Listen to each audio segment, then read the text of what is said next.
Chers étudiants, l'une des difficultés en production écrite est ce sentiment de ne pas avoir les bases suffisantes pour produire un écrit tout court ou pour produire un écrit de niveau B2. Alors, il me semble que l'une des premières difficultés posées par cette question des bases, c'est justement d'identifier ce que veut dire la notion de base pour la production écrite. Où les bases commencent-elles, où s'arrêtent-elles, et où est-ce qu'on va plus loin que les bases? Ça, c'est une première question à laquelle je vais essayer de répondre dans cette vidéo. La deuxième question, c'est à quoi servent ces bases et comment peuvent-elles nous aider pour arriver à un écrit de niveau B2?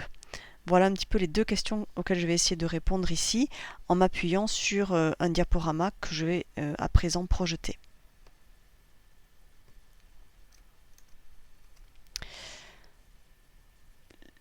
Les difficultés de production écrite sont nombreuses. Je vous propose simplement ici deux grandes pistes. D'abord des difficultés lexicales, c'est-à-dire le manque de mots pour le dire ou pour l'écrire. Donc le dire, on est en production orale, interaction orale, et pour l'écrire, on est en production écrite. C'est en fait la différence entre le vocabulaire actif, celui qu'il faut produire, et le vocabulaire passif, celui en réception.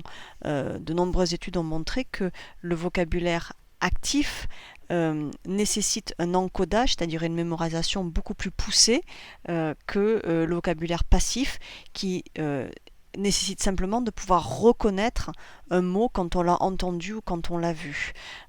Donc là, il y a une véritable frustration sur la production et les compétences de production en général qui sont je connais ce mot mais je n'arrive pas à le produire au moment où il faut le produire. Et ça, c'est un problème de mémorisation trop faible de la forme du mot.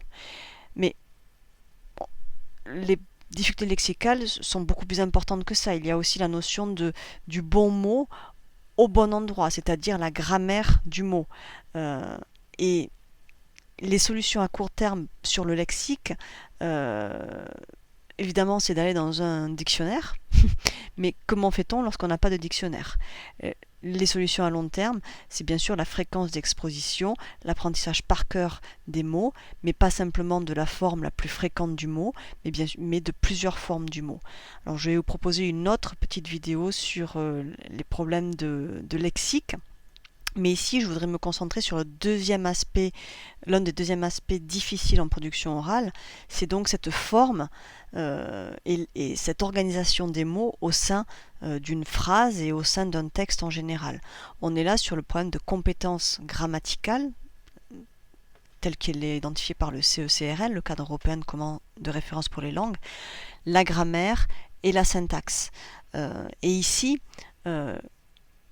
il y a au niveau M en particulier, lorsqu'on arrive en master, cet écart important entre le vouloir dire, puisqu'on a une pensée complexe et le fond rejoignant toujours la forme, la pensée complexe intellectuelle s'exprime à travers des formes grammaticales complexes, des phrases plutôt longues, avec des propositions enchâssées, et donc il y a un écart de plus en plus grand, plus on monte au niveau universitaire, entre le vouloir dire dans une langue étrangère et le pouvoir dire dans cette langue, le pouvoir en termes en tout cas de compétences grammaticales.